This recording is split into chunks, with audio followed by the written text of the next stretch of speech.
Tá uma loucura, Isabel? Só tô vendo a Isabel balançar, nodding. Não. É que eu não tinha pensado em nada profundo pro episódio.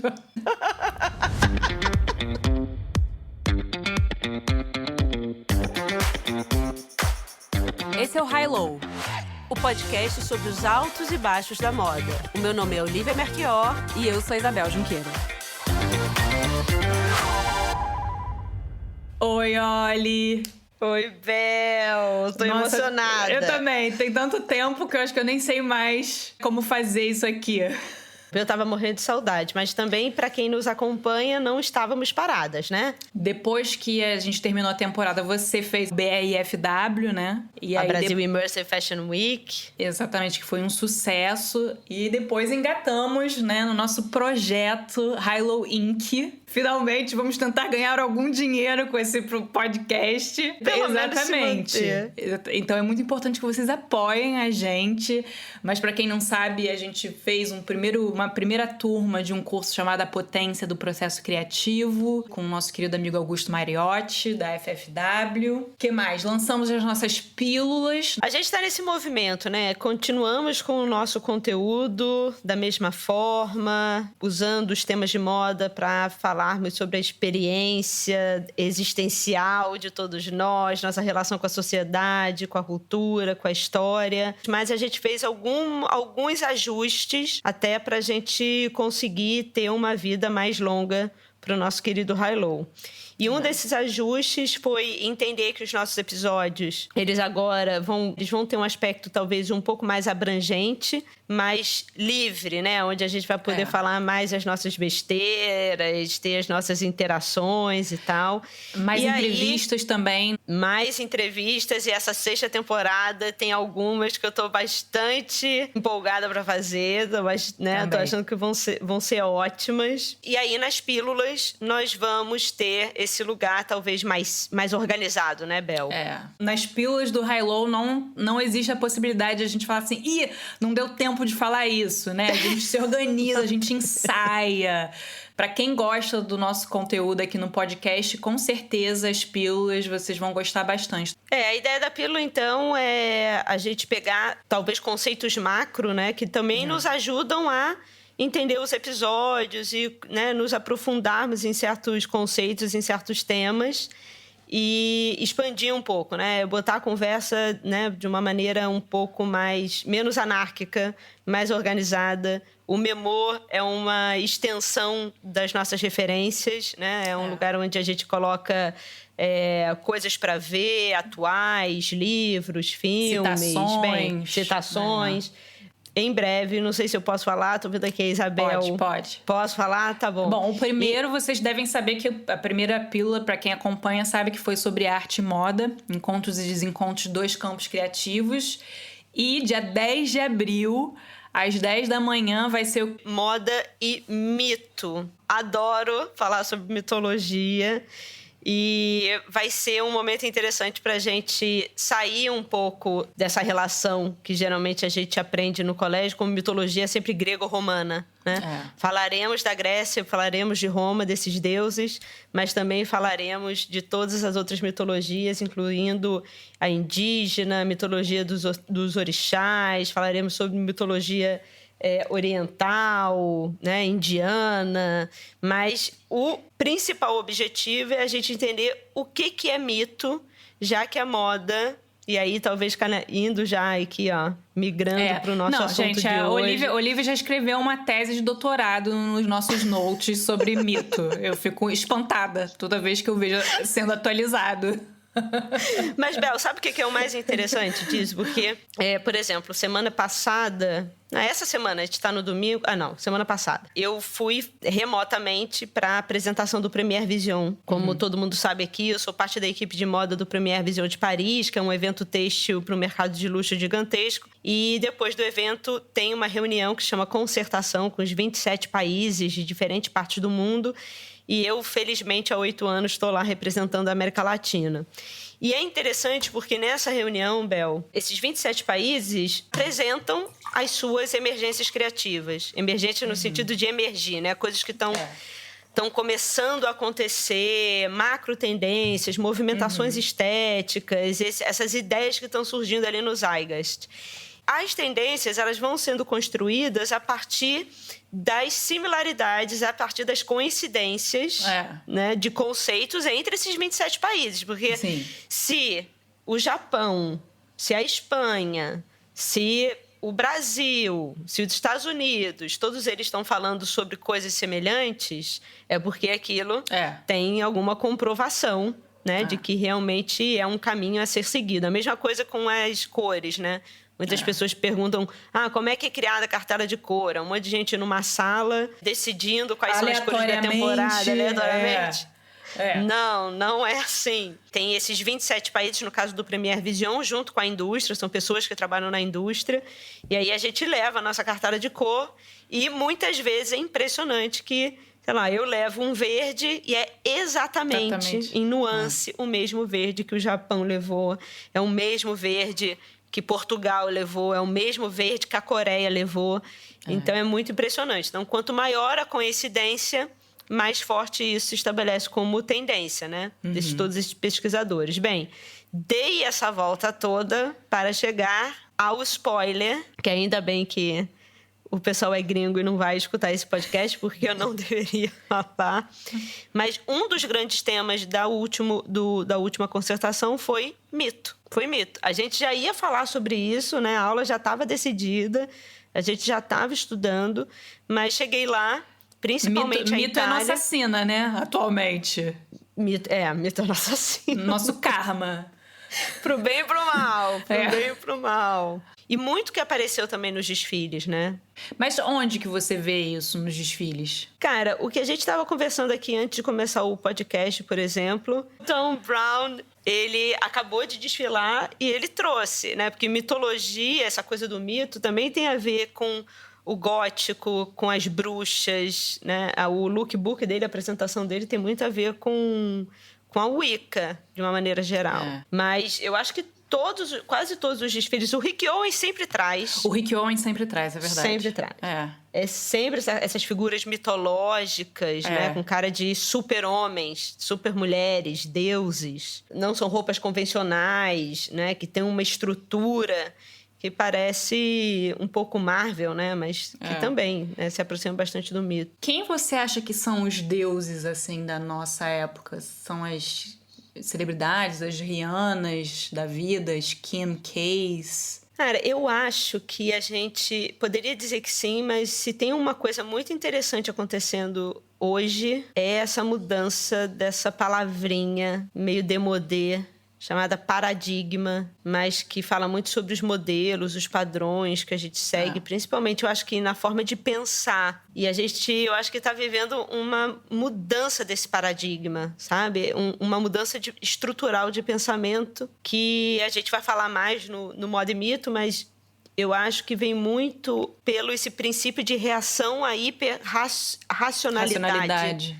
Sabe? Dessa coisa da tecnologia, de ter um pensamento lógico para tudo e uma explicação científica. Lembrando que, como a gente estava falando lá no Arte e Moda, um dia a ciência fez parte das artes. Né? Até a Renascença, a ciência fazia parte das artes. Matemática, matemática, astronomia geometria, e tal. Eu acho que, tudo isso, geometria. E eu acho que o interessante de pensar a ciência dentro do campo das artes é que ela era vista como parte da imaginação do homem. Na hora que ela sai desse campo artístico, ou seja, ela deixa de ser vista como uma criação, quase como uma ficção, né? Com uma abstração de um pensamento humano, uma possibilidade, e passa a ver como verdade. Você sabe que isso já tem um tempo, deve ter quase 10 anos, teve uma exposição aqui em Paris, na Fondation Cartier, sobre matemática como arte. Foi exatamente sobre isso. E foi muito interessante. Mas era um nível de abstração que eu lembro que eu tive que escrever uma matéria. Nunca tive tanta dificuldade, porque você Eu entendi, só que se você me pedir pra explicar, eu não consigo. É muito diferente pra gente de humanas, né? Não, é uma loucura. É uma loucura. Mas eu acho que essa mudança de paradigma que a gente... E é uma pena que eu acho que isso nas aulas, né? Quando a gente estuda matemática...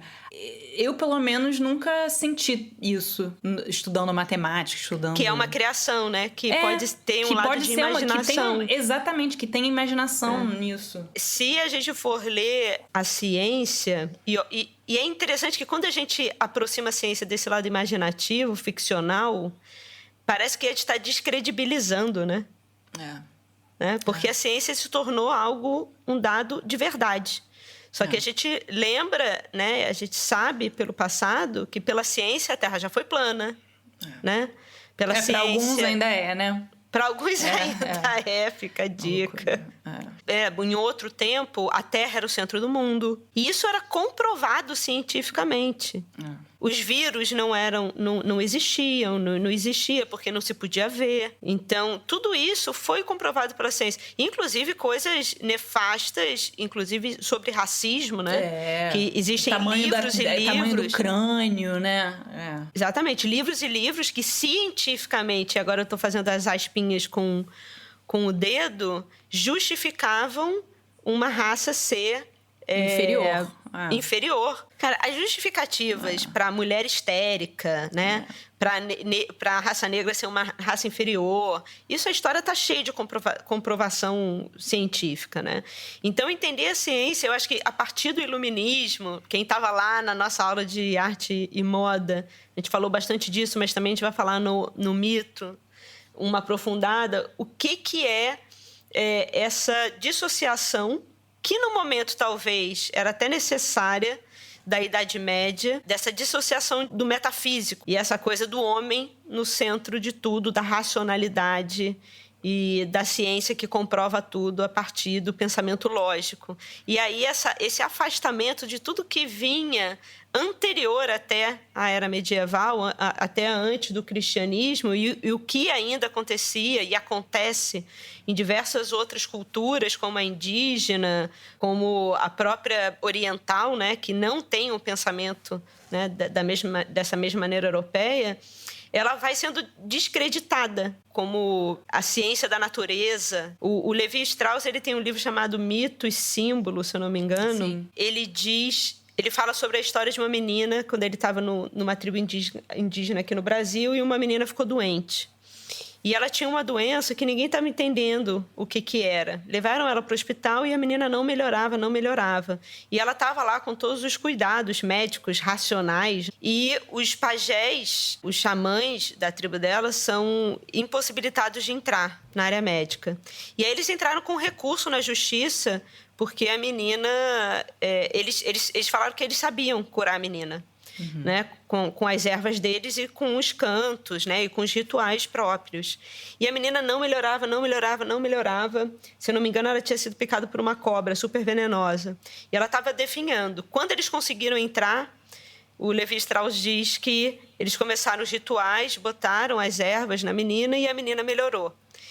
E que, a partir daí, ela pode ter melhorado por conta dos antibióticos, que ela estava sendo, né, que estavam sendo administrados nela, mas ela também pode ter sido curada pelas ervas e pelo ritual, né, xamânico. Mas isso é totalmente desacreditado, principalmente a partir do Renascimento e do Iluminismo, né, que é esse trato, né, civilizatório. Agora a gente vai civilizar, agora a gente não tem mais relação com a natureza. Quem tem relação com a natureza é bárbaro, né? São pessoas que não são aculturadas.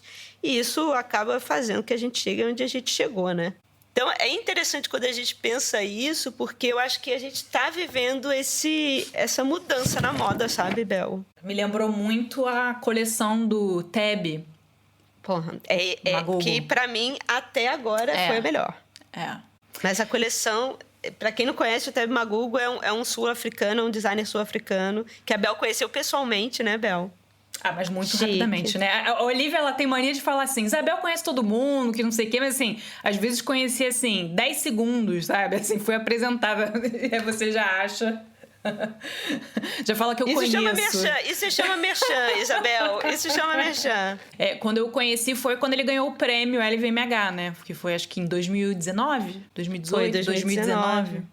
Por aí, né? E aí, nessa temporada, que sinceramente eu achei que esse ano pandêmico, apesar de tudo, tantos estilistas, né, deram um passo para trás, recuaram um pouco, focaram justamente no processo criativo, né? Eu acho que o processo criativo voltou para o centro, né? Não só o marketing, o algoritmo e todas essas coisas que fazem parte do jogo, mas eu achei que realmente o processo criativo para muita gente foi o foco. E eu acho que pro Tebby acho que sempre foi, mas nessa temporada especificamente ele se inspirou muito nos curandeiros e tentar achar uma modernidade com essas tradições ancestrais, mas ele focou muito nesse ponto do curandeiro, né? De tratar os problemas fazendo um trabalho espiritual. Que eu acho que são os mitos muito mais relacionados à cultura africana de uma maneira geral, né?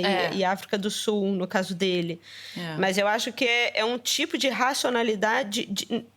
até é um tipo de racionalidade, mas é um tipo de sistema epistemológico. Ai, palavrinha.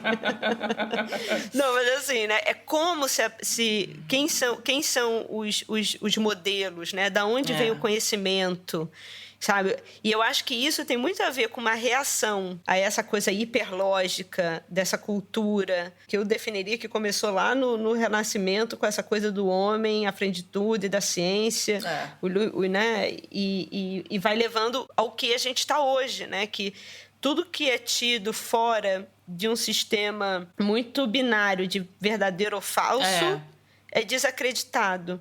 Né? E esses sistemas dos curandeiros, que tem muito a ver com o relacionamento com a natureza, não é um sistema de verdadeiro ou falso. Né? Não é binário dessa maneira. É cinza, né? Não é preto e branco. É cinza, tem umas coisas assim... Até os próprios deuses gregos, né? Eles não são bons ou maus. Né? Eles são espelhos da sociedade, eles são espelhos das pessoas, são essas lendas que contam, né, a história, que deixam a memória vigorar e que criam esses elementos de apoio. E aí, quando você vê, por exemplo, a figura na mitologia dos orixás, a figura do Exu, né, uma entidade maravilhosa, e que ela fica, né, criando armadilhas, um pouco parecido com o Saci até, né?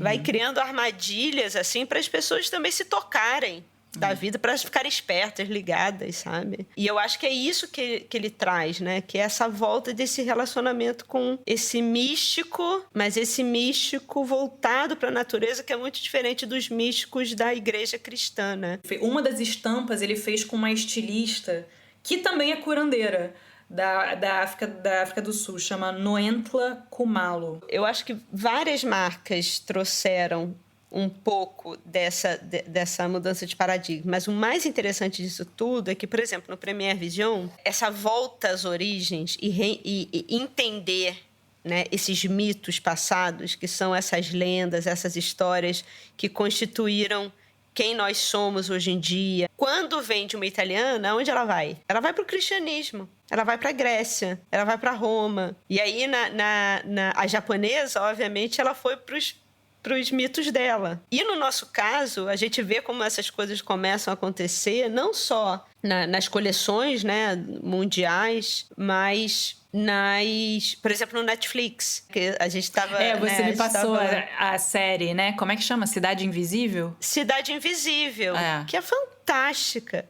Mas que fala sobre algo que a gente esqueceu de falar, assim, principalmente nas grandes metrópoles. Folclore brasileiro, uma coisa que as pessoas não sabem quem é Iara, não tem noção de quem é a Cuca. É muito interessante para a gente entender como que a nossa própria cultura começou a ser explicada, porque basicamente é isso, né? E no caso da Cuca, o Saci, é de uma origem brasileira diferente daquela que estava vindo com os europeus, né?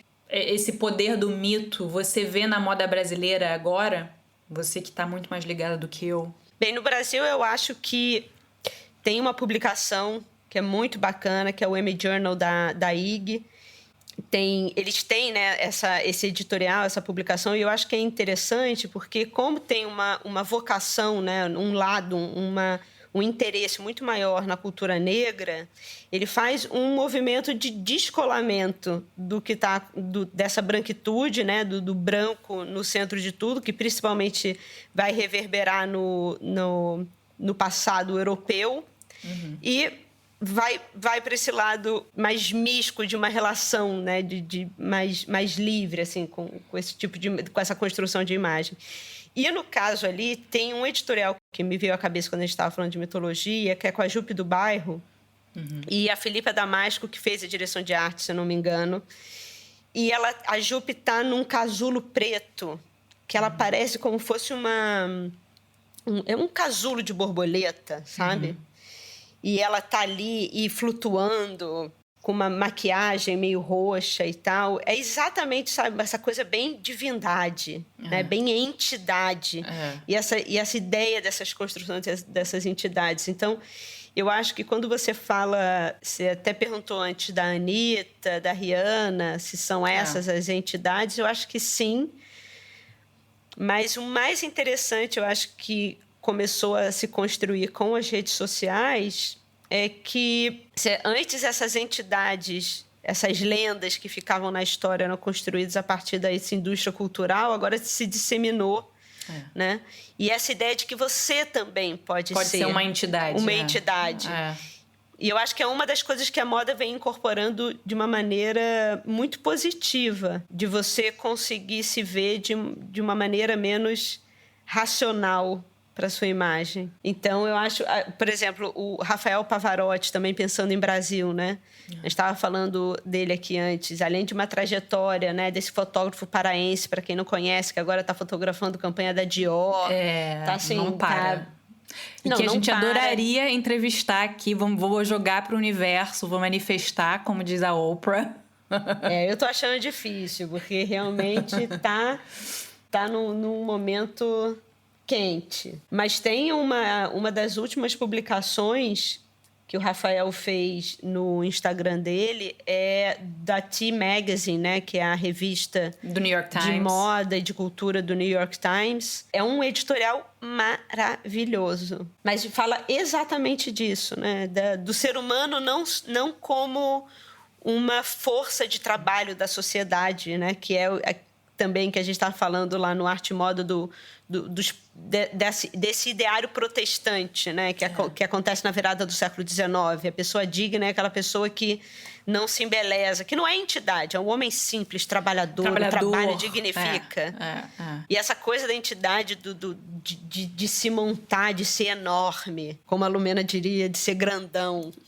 Mas o mais interessante disso é entender que talvez seja uma mudança de paradigma em termos de aonde a gente se segura para entender a verdade do mundo, né? Eu tava escutando uma entrevista que o Virgil deu pro Tim Blanks no podcast do BOF. E aí ele tava falando desse novo momento dele, de como para ele fez muito bem esse ano de pandemia, dele tá mais solitário, dele tá mais introspectivo. Ele falou, foi um momento de eu me olhar no espelho, que antigamente, assim, qualquer pessoa que pedisse uma reunião, eu aceitava e depois me virava pra estar onde fosse no mundo pra ir. E aí ele fala como ele quis, agora fazendo uma retrospectiva do trabalho dele e querendo dar mais profundidade, enfim, e como isso foi importante. Eu acho que transpareceu muito no desfile dele, né? A Off-White foi interessante também. Você viu o Imaginary TV que ele fez? Vi, super legal. Foi super legal, mas eu acho que realmente o ápice foi o desfile da Louis Vuitton, que eu sei que você amou também. E ele falou uma coisa sobre repensar e tentar não seguir o ritmo das redes sociais, o ritmo da sociedade como era antes. Aí ele fala assim, que essa opção de fazer um slow content agora, tudo bem. Porque eu digo que tudo bem, entendeu? Eu decido que tá tudo bem. Então, é isso. Eu não vou mais me adaptar ao ritmo. Eu vou agora definir qual é o meu ritmo. Mas vamos ver se isso vai durar. Cara, assim, eu acho que o Virgil tá num momento que eu te diria que é... Não sei se é o ápice, porque ele pode ainda melhorar. Não, mas com eu certeza, diria que mas eu acho ele que... está no mas, assim, melhor momento da carreira dele. Eu também acho. Eu acho que assim... De sempre. Eu acho que até o dia que a gente tá gravando esse podcast, o desfile da Louis Vuitton foi o ápice. Óbvio que ele pode se superar, e eu espero, né? É o que a gente deseja pra todo mundo. Mas... O Teb Magugo como apresentação de coleção e tal, de conceito, foi incrível, mas como apresentação, o Virgil, ele tem essa capacidade. Inclusive, Isabel, eu ia te sugerir isso, estou aqui sugerindo ao vivo. Eu acho que o segundo episódio deve ser Precisamos Falar sobre Virgil. E especificamente explicar o que foi essa apresentação, porque eu acho que a maioria das pessoas ainda não pegou. Esse desfile do Virgil, ele tem tanta referência incrível, né? E só trazendo duas, assim. Primeiro que ele é inspirado no James Baldwin, para quem não conhece, um escritor, ensaísta. Tem documentário dele no Netflix, I Am Not Your Negro. Tem documentário na MUBI agora sobre o tempo que ele morou em Paris. Mas assim, um escritor que... extremamente violento e talentoso e crítico da sociedade que vivia, muito consciente, assim, escreveu coisas lindas. E primeiro que ele, né, baseia a coleção num dos livros do James Baldwin, na verdade, num dos contos, né? Ele meio que faz um paralelo, né, com a vida dele. Ele fala que para ele o processo criativo dele que ele fez para esse desfile foi como se ele estivesse escrevendo um diário, só que ao invés de ser uma página de um caderno, foi pro trabalho dele. Que assim, foi o trabalho, eu acho que mais pessoal, né, da vida dele. Foi o mais pessoal e que só tem gente incrível, né? E aí o interessante é que, diferente dos outros diretores criativos, até o Nicolas Ghesquière agora, você vê que ele tá com o NG Studio, que ele tá fotografando, tá dando uma de Karl Lagerfeld, fotografando as próprias campanhas. O Virgil resolveu reunir um monte de gente incrível, né? Então, não só ele se apoiou no texto do James Baldwin, mas ele chamou, por exemplo... Teve música do Mos Def. A Wood Sung fez a direção do filme, Boy Child, direção e coreografia do desfile. E assim, sabemos que tá rolando, né? Falando que ele copiou os Sveta Lisa, que ele copiou a Chabrang, mas assim, vamos reconhecer que ele já tem essa coisa do copy-paste. O Virgil tem isso dentro da sua construção, e a gente já disse que a gente vê isso também muito como uma construção do sampling do hip-hop. Isabel, mas assim, a gente precisa falar sobre uma coisa também. Sobre o processo criativo, essa liberdade, pandemia. A gente vai precisar, em algum momento, falar o que aconteceu com a Dolce & Gabbana. A Oli me falou essa semana, você já viu o Dolce & Gabbana? Eu nem tinha visto. E aí eu fui ver. E assim, realmente nem todo mundo virou a página, né? nem todo mundo virou a página. Inclusive... Mas você falou uma coisa boa, né? Do Asian Bling, o Bling Ring, não. Que a gente já sabe quem vai comprar. Exatamente. A gente sabe quem compra, né? Depois que eu e Oli assistimos Empire Bling, né? Eu cubro muito alta joalheria. E eu sempre fico pensando, gente, quem compra isso? Eu adoro joia, adoro esse tema, mas eu sempre... É uma coisa que fica na minha cabeça. Quem será que compra isso? E como usa, sabe? Quando usa? Será que deixa num cofre na maior parte do tempo? E aí a gente viu que realmente tem gente que faz o jantar usando alta joalheria Chanel, né? Tipo, vai lá na esquina comprar um sorvete usando alta joalheria, e é a galera do Empire Bling. Mas quando eu vi esse desfile, a primeira coisa que me veio à cabeça, a primeira imagem... Você falou que foi o John Galliano, né, que você falou. Foi, eu falei assim, gente... O Galliano surtou, deu uma surtada. Mas porque é muito parecido, assim, inspirado no que ele vem fazendo na Margiela nos últimos tempos, principalmente na alta costura, né? Mas quando eu vi, eu falei, não, peraí. peraí, não, isso não é John Galliano. Aí, eu juro, antes de ver o nome, eu achei que fosse... Já que a gente sabe, e esse é um outro escândalo da pandemia... Diet Prada? Não da It Prada, mas das revistas cobrando os jovens designers para publicar as suas coleções, né? Principalmente na Vogue Runway. E eu estava na Vogue Runway. Na hora que eu vi o desfile, eu falei, já sei o que é. É um TCC russo que pagou de uma universidade... Um TCC de uma universidade russa que pagou pra aparecer no Vogue Runway. E aí, logo depois, eu vi Dolce & Gabbana. Eu falei, o quê? Não, mas o que eu tava falando do Diet Prada, olha, é que Dolce & Gabbana está processando Diet Prada por conta de todo aquele episódio de racismo. E que isso já tem quanto tempo? Eu confesso que com a pandemia eu perdi a noção do tempo. Já tem uns 2 anos.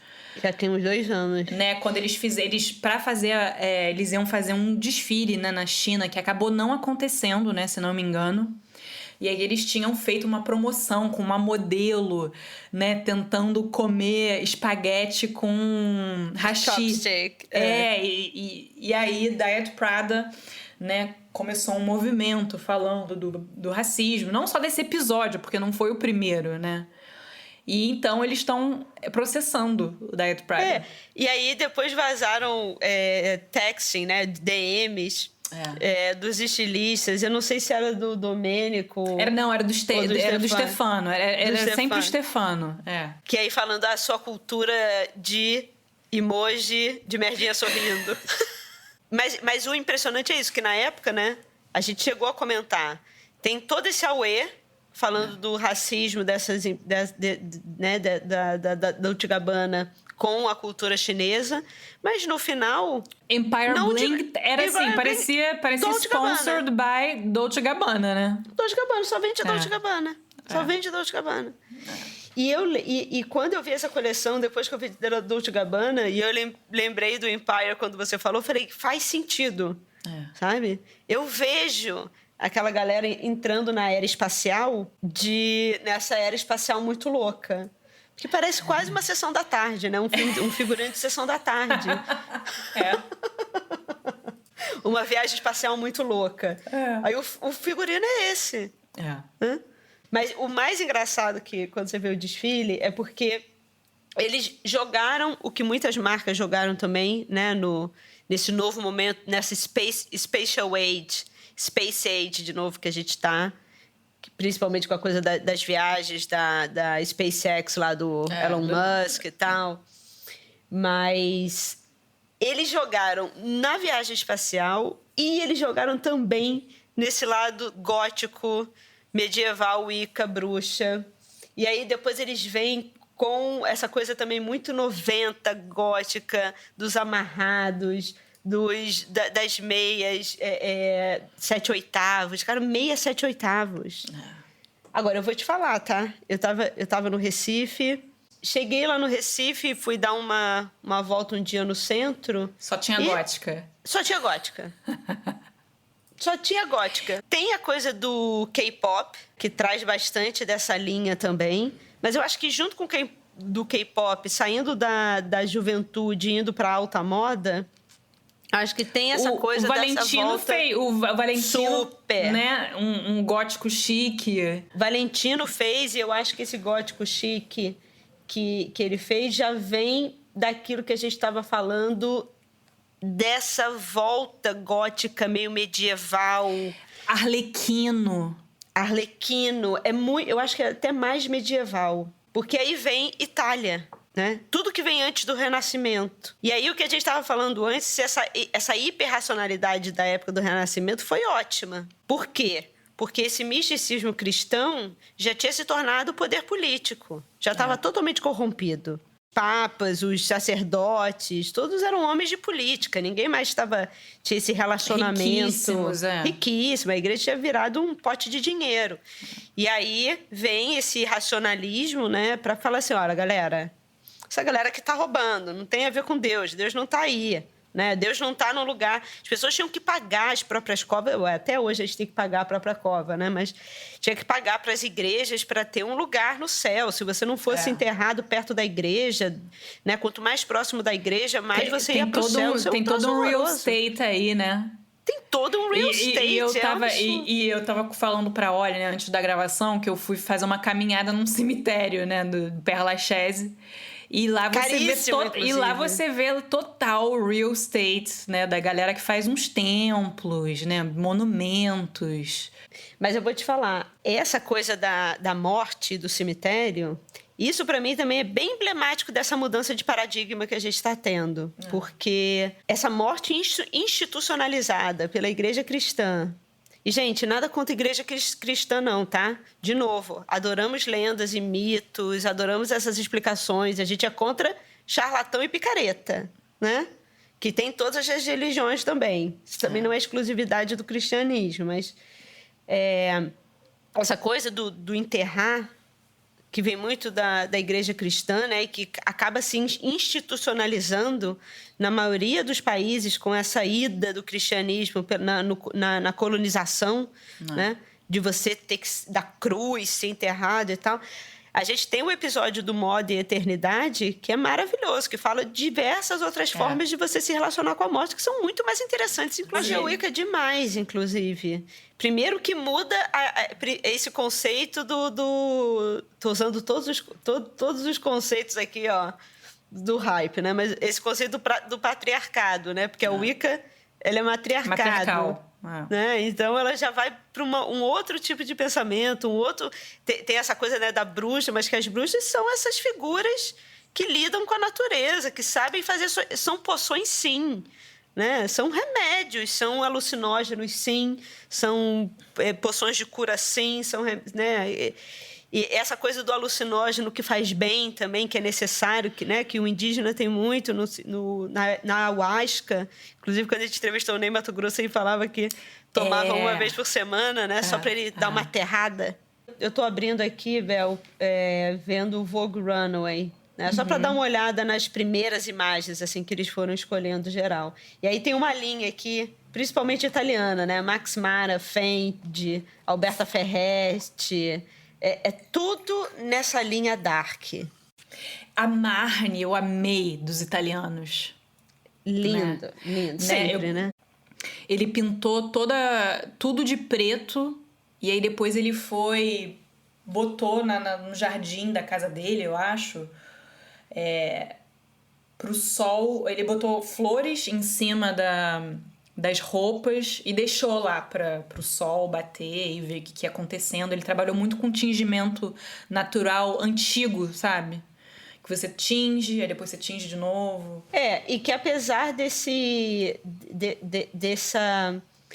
acabamento nas fotografias, que lembra até um pouco Suspiria, né? Essa coisa meio envelhecida, mas ao mesmo tempo meio kit, com as cores vivas, mas não em alta definição, né? Em lo-fi. Tem grandes referências até a Suspiria mesmo, até o filme, o remake da Suspiria, aquela coisa da bruxa, né? Da Tilda Swinton, linda, de bruxa.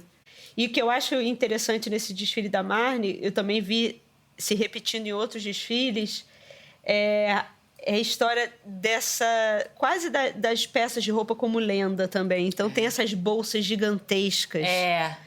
Que é quase uma bolsa impossível, né? De você carregar. Mas tem muito, assim, da Wicca também, né? E o mais interessante, eu acho, que dessa mudança de paradigma é que você vê muito claramente as marcas que vão para essa coisa um tanto mais desorganizada, que eu acho que é no caso dele, né? Do styling um pouco mais desorganizado. E o outro styling que é super polido, super racional, como, por exemplo, da Hermès. E olha que eles experimentaram algumas coisas. Eu estava vendo o desfile, eles experimentaram algumas coisas. Que foram em 3 lugares, né? Ao mesmo tempo. Começou com dança... Nova York, depois Paris, ato 1 em Nova York com a dança, e depois Paris, e depois Xangai com dança também, né? Essa história da dança, inclusive, merece um Um episódio, né? Um episódio da gente entender o porquê, né? Porque nesse digital, nesses desfiles digitais, o Dries Van Noten também, né? Fez um... Ai, isso que eu ia falar. Eu amei tanto o vídeo dele. Não, é lindo. E você ama o Dries Van Noten. Então é difícil fazer alguma coisa que você não vai gostar, né? Por quê? Você quer falar mal? Não quero falar mal, não. O vídeo é maravilhoso, é lindo. Só que, assim, me intriga o que aconteceu também na São Paulo Fashion Week, que um monte de vídeo, né, de apresentação de coleção, foi essa coisa da dança. Dança em casa, dança no estúdio, dança na rua. Mas essa relação com esse movimento do povo talvez encarcerado. Mas eu acho que é quase óbvio, né? Eu acho que é isso. Quais são os movimentos que você tem feito no último ano? Assim, eu fico imaginando meu corpo. Hoje eu fiz a minha yoga. Você fez a sua yoga, mas assim... Juro. Ficar direto em frente ao Zoom, sabe? Mas quero eu movimentos acho... estranhos, sabe? Quero movimentos estranhos. Isabel. Mas eu acho que é isso, assim. Não, eu ainda tô querendo ver o que vai acontecer na... Me lembrou, sabe, um pouco o vídeo dele? Bill Viola. Aqueles vídeos do Bill Viola, né? Pode ser. Pra quem não conhece, esse artista também é um artista de vídeo, né? Maravilhoso. Que me lembrou um pouco aquelas figuras, assim, tudo em preto no fundo, e aí a luz... E falando em dança, né, aí é um desfile pré-pandêmico. Teve o desfile do Marc Jacobs, né? Pré-pandemia. Ou no início da pandemia, né? Antes da pandemia explodir, você lembra? É uma boa referência que eu tinha esquecido. Porque ele foi o primeiro. Praticamente ele criou o clima da rua, né? Dentro, com os dançarinos, com o andar das modelos. Então você via, assim, as pessoas entrando na passarela com um look incrível. E ela passava andando, que nem na rua, quando você vê alguém... Sabe, que te chama atenção pela maneira, pelo estilo, mas passou, sabe? Então tinha aí muito disso. E depois eles terminaram, né? Indo pra plateia, onde as pessoas estavam sentadas. Foi super bonito. Ele falou que se esse fosse o último desfile da vida dele, que ele estaria, assim, felicíssimo. E eu acho realmente... que ele deveria estar. Eu acho que a gente falou sobre esse desfile no Frivolidade, não? Eu acho que sim. Eu acho que a gente já deve ter mencionado em algum momento. Você lembra daquele desfile maravilhoso também do Viktor Henhoff, que eram homens dançando? Lindo. O Ronaldo Fraga fez também um inspirado, inclusive num filme que eu adoro. E que é, como o próprio Ronaldo Fraga diz, talvez o melhor filme de história da moda que você pode ter, que é O Baile. Você já viu O Baile? Bel, vê hoje, é uma delícia, é gostoso de ver. A história é o seguinte, é um cabaré. Mas é filme brasileiro ou... Não, é italiano, se eu não me engano. Italiano, é do Hétero Escola. Tá. Bem, é quase um musical... E a história é o seguinte, é um grupo de amigos que vai para um cabaré francês. Eles entram, vão chegando num salão de baile de dança em 1920. E aí você tem aqueles personagens bem clássicos, né? O marido ciumento, a mulher depravada, o cara rabugento, a mulher que é tímida e que quer dançar com alguém e nunca dança, tem o barman, e aí tem todo esse grupo, tem a novinha, tem o cara mais velho e tal, tem esse grupo de pessoas. E aí as décadas vão passando. Só que a filmagem é dentro, não sai dali. E aí eles passam pela guerra, pela Primeira Guerra, depois eles passam pelo Entre-Guerras, depois eles passam pela Segunda Guerra... E o figurino deles vai mudando. Mas são sempre os mesmos personagens na mesma dança. Eles vão até 1980. Cara, é demais. E ele foi feito em 1983. Será que tá no MUBI? Vou procurar. Como o Ronaldo Fraga diz, é uma aula de moda mesmo. Bem, tinham várias coisas aqui. Aqui a gente pode falar... Aqui a gente pode falar assim, várias coisas ficaram de fora... Bem, a gente não falou, mas assim, teve tanta coisa. Teve a breve despedida da Fenty, que a gente falou no Clubhouse. Você fez uma sala com o Augusto, né, sobre isso. Eu assim, não me surpreende, porque, sinceramente, eu sentia... Eu sei que você falou sobre a distinção do Bourdieu, blá, blá, blá, com certeza. Mas eu acho que, assim, quando ela aparecia... Mas quando... Assim, olha, você olhava ela vestindo a Fenty e parecia que ela estava sendo paga para vestir. Não parecia, não parecia que era a marca dela. De tão asséptica, assim, sabe? A Rihanna, ela mesma ela fala pro stylist dela, eu gosto de, assim, vestir freshest of the fresh, sabe? Quem tá, assim, na crista da onda, saindo, eu quero vestir antes de todo mundo, sabe? Ela vestiu Rude by Air, todas as marcas, ela sempre foi das primeiras a usar. E aí, eu achei que ia ter alguma coisa nesse aspecto na marca dela e foi completamente... Mas quando eu falei o negócio da distinção do blá blá blá do Bourdieu, foi porque, assim, é encontro de dois mundos.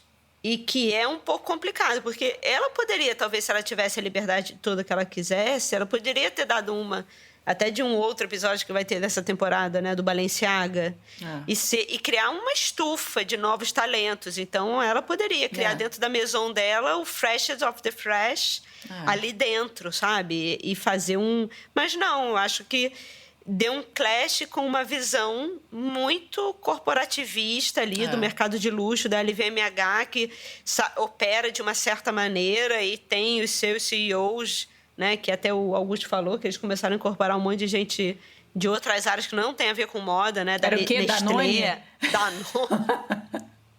Eu quero fazer Danoninho e aí depois bota o cara para fazer mercado de luxo.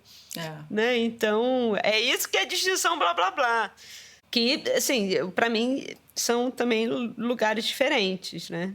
E talvez se ela tivesse toda essa liberdade, ela poderia ter feito uma puta estufa, assim, criativa, de novos talentos. Mas era isso que eu esperava, assim. Aí quando eu vi a primeira coleção, eu falei assim, mas eu falei assim, bom, primeira coleção, né? Mas depois... E as imagens eram ruins também. Eu acho que foi mais no acessório, assim, que deu um pouco mais certo, né? Que ela fez uns sapatos com a Mina Muad, mas, sabe? É um outro episódio gigante. A gente ficou, sei lá, umas 2 horas falando sobre isso no Clubhouse. Mas, além da Fenty, a gente teve Kamala Harris, o bafafá da foto da Vogue. Né? Para quem não viu...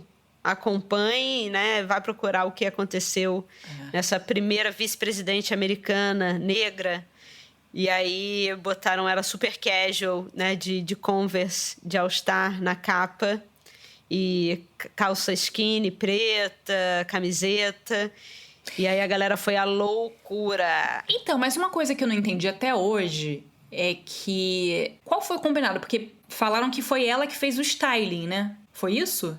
Foi. Mas, assim, o que diziam... E aí é algo pra gente pensar também. É que eles... Na digital tinham 2 versões, né? Ela com o terno do Michael Kors e ela uma capa mais iluminada, assim. Era mais iluminado, o fundo era mais organizado e, principalmente, ela com uma cara... Isso que estavam pedindo, de autoridade. Né? Como as pessoas gostam de autoridade, né? Então, quando ela escolheu o look dela, a ideia era de passar uma maior proximidade, né, com as pessoas e não de uma autoridade separada do dia a dia. E a galera detestou, falou que quer autoridade sim, né? Porque... Mas eu entendo também, assim, a Robbie Given falou que quando viu, né, ela não sentiu isso, mas depois quando ela começou a ouvir as pessoas, ela entendeu o ponto. E eu também entendo o ponto. Mas eu acho que a gente também tem que se perguntar que autoridade é essa tanto que a gente sempre quer, dessa figura de poder. Não, mas assim, é porque as pessoas apontaram, obviamente, muito o dedo pra Vogue, né? Pra Anna Wintour e coisa e tal. Mas aí, quanto foi também da Kamala que queria isso, né? Tem o Tyler, fotógrafo incrível, né? Então... Eu vou te falar que, assim, eu até gosto mais da foto formal. Eu prefiro muito mais a foto formal. Mais. Como foto, muito como mais. Imagem, eu prefiro a formal. Mas o que é muito estranho, realmente, é que o fundo das duas é estranho. O da foto mais luminosa é melhor, mas assim, tá estranho mesmo assim. Tá um pano jogado, uma coisa meio amassada. Né? Que isso vem do retrato tradicional, dos retratos, né? Enfim. Mas eu achei que tava muito esculachado ali, realmente. Eu também achei meio esculachado. Achei a produção muito esculachada. Tentaram fazer uma coisa casual, tamo junto aqui, mas não rolou, não. Eu acho que, assim, se fosse uma boa imagem com um aspecto casual, mas se fosse uma puta imagem, não teria reverberado tanto comentário negativo. Bem, mais alguma coisa? Não, nos vemos daqui a 15 dias. Estamos muito felizes com a segunda turma da Potência do Processo Criativo, que começa agora nesse sábado. Restam algumas poucas vagas, então se você tiver interesse, querer aprofundar o seu processo criativo... vamos abrir em breve a Pílula do Mito. Né? As vendas, a gente avisa... Moda e Mito. A gente vai avisar nas nossas redes sociais e por aqui também. Pra gente entender na estrutura o que quer dizer. E fiquem de olho, porque isso vai virar uma das grandes tendências. Mas é importante a gente entender que é diferente do que a Gucci estava fazendo no passado, daquela volta à Grécia. É um outro deslocamento. E essa ideia do paradigma, assim, dessa mudança de paradigma, não só nos corpos, nos protagonismos, né, dessa mudança, e isso depois vai trazendo na moda, mas é uma mudança de racionalidade, né? Uma mudança epistemológica. Gente, até arrepiei. Eu tô... Arrepiei. Ai, Bel. Mas é isso, então nos vemos daqui a 15 dias. Beijo, Bel. Beijo, Oli.